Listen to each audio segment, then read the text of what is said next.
Hello everyone, today we are going to discuss some important MCQ. First question today, which of the following is so below? आपको जो screen पे जो image दिखाई दे रही है उस स्क्रीन को आइडेंटिफाई करना। आपको अच्छे से देखने पर यहाँ पर दिखाई दे रहा है सीजरिंग ऑफ लेग्स। क्या आइडेंटिफाई मिल रहा है यहाँ पर? Scissoring of legs. तो याद रखना है scissoring of legs are seen in कौन सा डिसऑर्डर? Spastic cerebral palsy.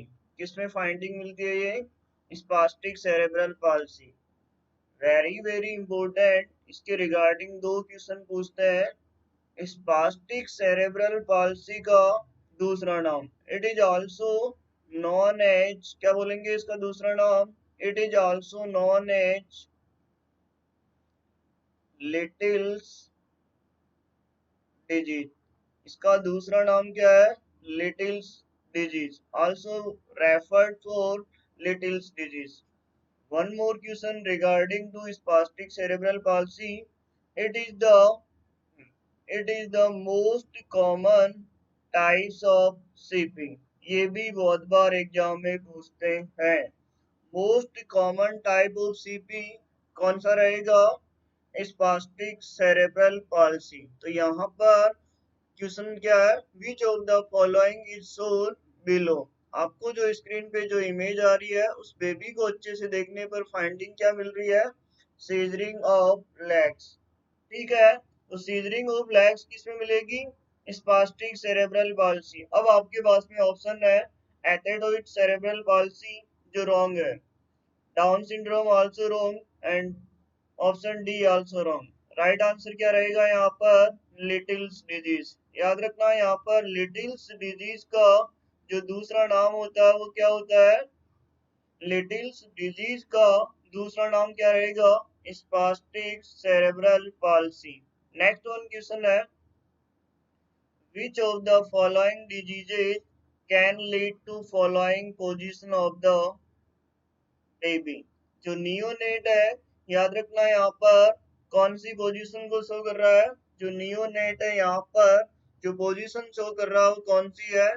ऑप्टिस्टोटोनस। कौन सी पोजीशन है यहाँ पर? ऑप्टिस्टोटोनस पोजीशन। ये याद रखना, ये जो पोजीशन है और ड्यू टू स्पेशली ये क्यों होती है? Due to contraction of paravertebral muscles, due to contraction of paravertebral muscles। किसके कॉन्ट्रैक्शन से हो रही है ये?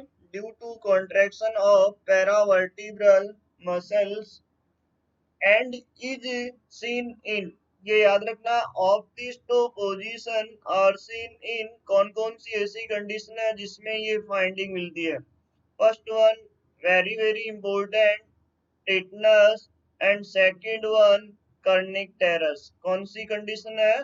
दो डिसऑर्डर है जिसमें मोस्टली फाइंडिंग मिलेगी, टिटनस एंड सेकंड वन कौन सा है?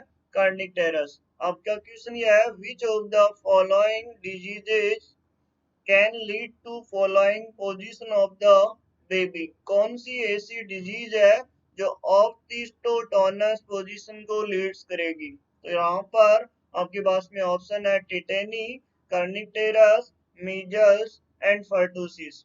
Measles and pertussis never cause the opisthotonus position. Right answer क्या रहेगा यहाँ पर? Kernicterus. याद रखना यहाँ पर kernicterus always lead to, किसको लीड्स करेगा ये? Lead to opisthotonus position. Next one, identify the condition. आपको जो बेबी स्क्रीन पे नजर आ रहा है उसको आइडेंटिफाई करना है। कौन सा डिसऑर्डर रहेगा ये? वेरी वेरी इंपॉर्टेंट, आपके पास में चार ऑप्शन है। एनेंसिफेली जो रॉन्ग है, क्रैनियोरैकिसिस इज आल्सो रॉन्ग, सैक्रोकॉक्सिजियल टेरिडोमा ये भी रॉन्ग है। राइट आंसर क्या है? सॉरी, राइट आंसर क्या रहेगा यहाँ पर? Spina bifida. क्या राइट आंसर है यहाँ पर? Spina bifida. तो ये याद रखना, spina bifida is the types of the, किसका टाइप्स है, न्यूरल ट्यूब डिफेक्ट्स।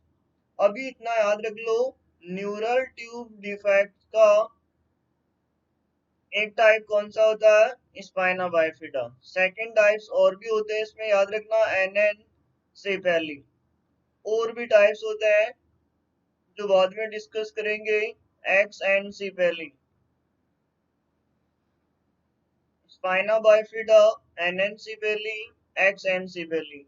एग्जाम में ये भी क्वेश्चन पूछते हैं, स्पाइना बाइफिडा की मोस्ट सीवियर फॉर्म, क्वेश्चन इस टाइप से आता है, most severe form of spina bifida.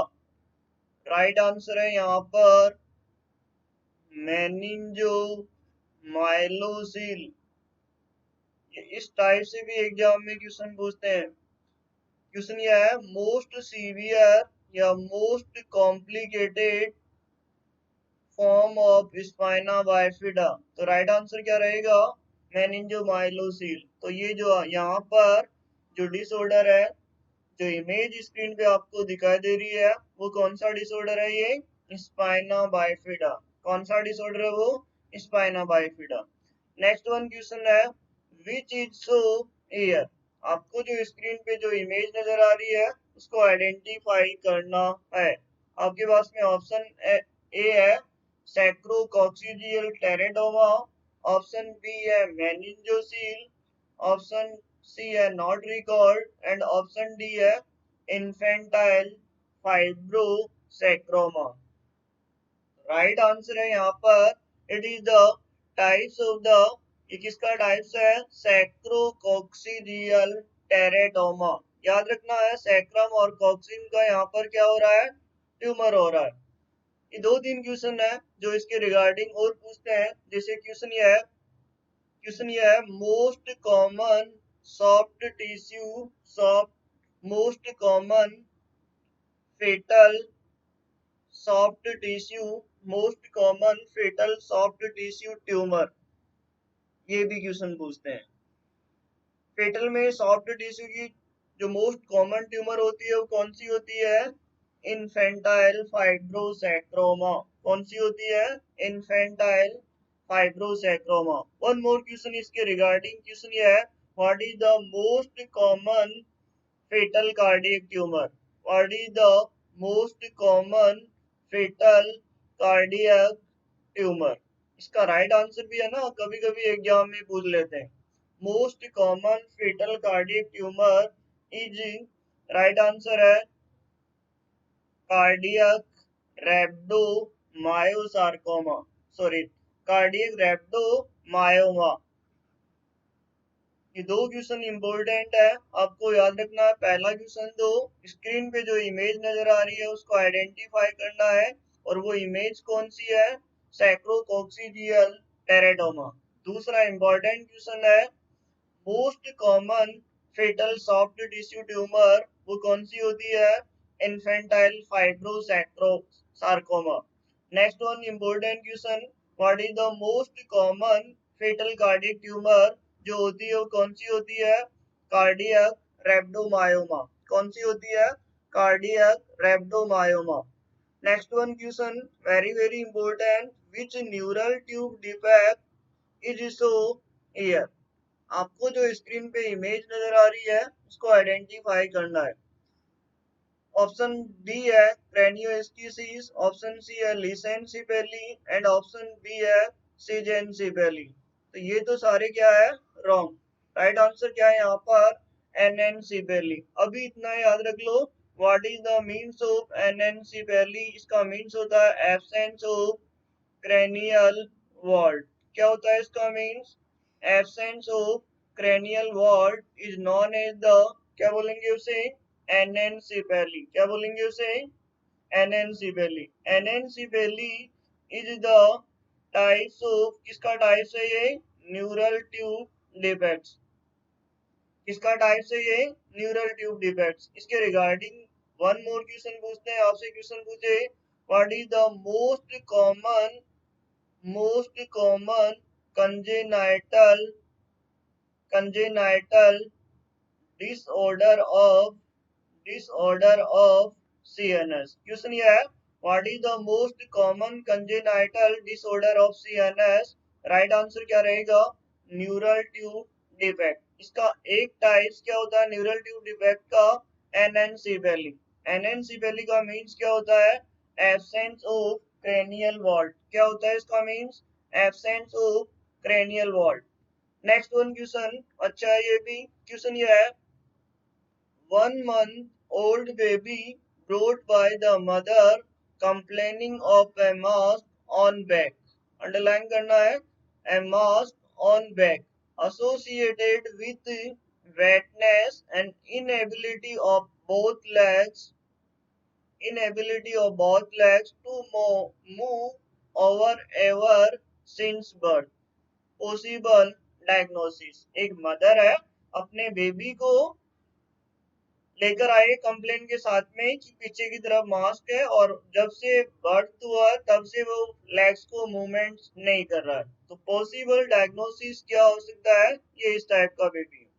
तो वेरी वेरी इंपॉर्टेंट, आपको याद रखना है ये ऑप्शन डी नहीं है, ऑप्शन बी है, बट इसका भी मोस्ट ज्यादा रहेगा। वो कौन सा रहेगा? मेनिंजो माइलोसिल। इसका मीन्स होता है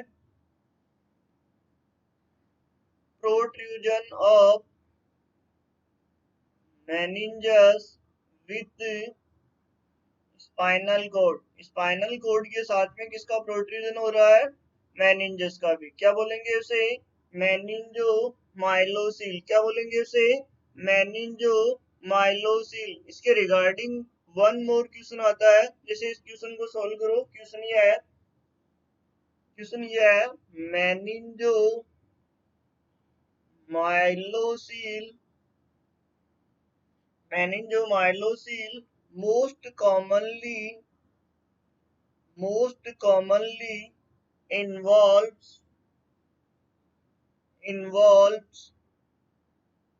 which region of spine? Which region of spine? Option A है सर्वाइकोडोर्सल रीजन। ऑप्शन ए है cervico dorsal region. Option B है dorso lumbar region.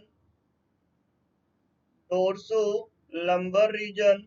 Option C है लंबो सैक्रल रीजन।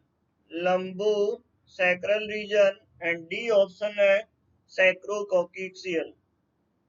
सैक्रोकोक्सियल। ये इस टाइप से भी क्वेश्चन पूछते हैं। मेनिंजोमाइलोसिल मोस्ट कॉमनली कौन से रीजन में इन्वॉल्वमेंट होता है? राइट आंसर है यहाँ पर लंबोसेक्रल रीजन। कौन सा region? Lumbosacral region most commonly affected होता है कौन से डिसऑर्डर में? मेनिंजोमाइलोसिस। लगभग 75% में जो फाइंडिंग कौन से रीजन में मिलेगी? Lumbosacral region. ये याद रखना है। Meningomyelocele is the types of the, किसका टाइप्स है ये? Is the types of the, किसका टाइप्स है ये? Is the types of spina bifida. ये याद रखना, meningomyelocele is the types of the spina bifida. Next one question बहुत ही अच्छा है। Lemon sign is seen in, आपको जो स्क्रीन पे जो सोनोग्राफी नजर आ रही है उसको आइडेंटिफाई करना है। उसमें साइन जो बन रहा है वो कौन से टाइप का है? लेमन साइन सी। ये कौन से डिसऑर्डर में होता है? लेमन साइन आपके पास में ऑप्शन है स्पाइना बाइफिडा जो रॉन्ग है, aqueduct stenosis also wrong, Dandy Walker syndrome also wrong. Right answer क्या है यहाँ पर? Arnold Chiari malformation. क्या राइट आंसर है यहाँ पर? Arnold Chiari mal syndrome. ये याद रखना, इसका मीन्स होता है अर्नोल्ड चेरी माल सिंड्रोम का मीन्स होता है डिस्प्लेसमेंट या प्रोट्रूड, डिस्प्लेसमेंट या protrude of cerebellum, medulla oblongata, pons and cervical region displacement या protrude of cerebral bones MO and cervical region, that is known as the, उसको क्या बोलेंगे, Arnold cherry walker syndrome. ये भी याद रखना, ये कभी कभी पूछ लेते हैं, डैंडी वाकर सिंड्रोम, इसका मीन्स क्या होता है? इसका मीन्स होता है cystic expansion of cystic expansion of fourth ventricle cystic expansion of fourth ventricle is known as the Dandy-Walker syndrome। तो ये याद रखना है, lemon sign is seen in, किसमें फाइंडिंग मिलेगी ये? Arnold Chiari syndrome. किसमें फाइंडिंग मिलेगी ये? Arnold Chiari syndrome. फिलहाल अभी इतना याद रख लो। नेक्स्ट वन है, identify this instrument use to neonate resuscitation. Neonate resuscitation के लिए जो आपको स्क्रीन पे जो इमेज नजर आ रही है उसको आइडेंटिफाई करना है। आपके पास में ऑप्शन ए है, ऑप्शन ए है आपके पास में एंडोट्रेकियल ट्यूब, ऑप्शन बी है laryngeal mask airway, option C है self retaining bag and mask and option D है लैरिंजोस्कोप। तो जो स्क्रीन पे आपको इमेज नजर आ रही है उसको आइडेंटिफाई करना है। राइट आंसर क्या रहेगा यहाँ पर? LMA। क्या रहेगा यहाँ पर right answer?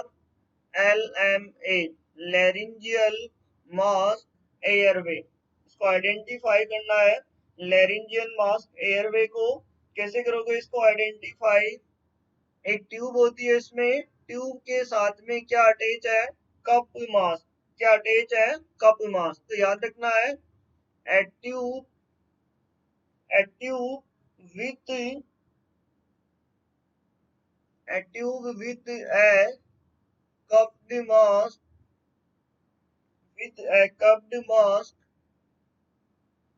at one end known as क्या बोलेंगे? Laryngeal mask airway. इसलिए है जो आपको इंस्ट्रूमेंट दिखाई दे रहा है नियोनेट रिससिटेशन के लिए पर्पज में लेते हैं। अभी इतना याद रख लो, ट्यूब होती है, ट्यूब के वन एंड पे क्या प्रेजेंट होता है? कप्ड मास्क। जो कप होता है इसके वन एंड पे होता है, दैट इज ये कप हो गया। बाद में और भी डिस्कस करेंगे कितने रिसर्च जो इसमें रेस्क्यूअर होते हैं, वन अगर इन्फेंट है, चिल्ड्रंस है, अडल्ट है, वो बाद में डिस्कस करेंगे। नेक्स्ट वन क्वेश्चन, ये भी बहुत बार पूछा हुआ है। क्वेश्चन ये है, what is the sodium content of the IV fluids. आपको जो स्क्रीन पे जो बॉटल नजर आ रही है, this is the bottle of, किसकी बॉटल है ये? RL में आपको जो बताना है सोडियम कंटेंट कितना होता है, कितना मिली इक्विवेलेंट होता है। अब राइट आंसर क्या है यहाँ पर? 130 मिली इक्विवेलेंट पर लीटर। ये याद रखना दोस्तों, ये टेबल बहुत ही ज्यादा इंपॉर्टेंट है। NS और RL, इन दोनों में क्या डिफरेंस है? मैं बात करूं, सोडियम जो कंटेंट है NS के अंदर कितना होता है? 154 मिली इक्विवेलेंट पर लीटर, जबकि RL में कितना होता है? 130 मिली इक्विवेलेंट पर लीटर। आपसे पूछे क्लोराइड, इसका कंटेंट कितना होता है IV फ्लूइड्स में? 154 मिली इक्विवेलेंट पर लीटर, जबकि RL में कितना होता है? 109। ये दोनों क्वेश्चन इंपॉर्टेंट है। NS में पोटेशियम और कैल्शियम नहीं होता है, जबकि RL में कितना होता है? 4 milli equivalent per litre. And calcium कितना होता है? 2.7 मिली इक्विवेलेंट पर लीटर, जो आपको याद रखना है।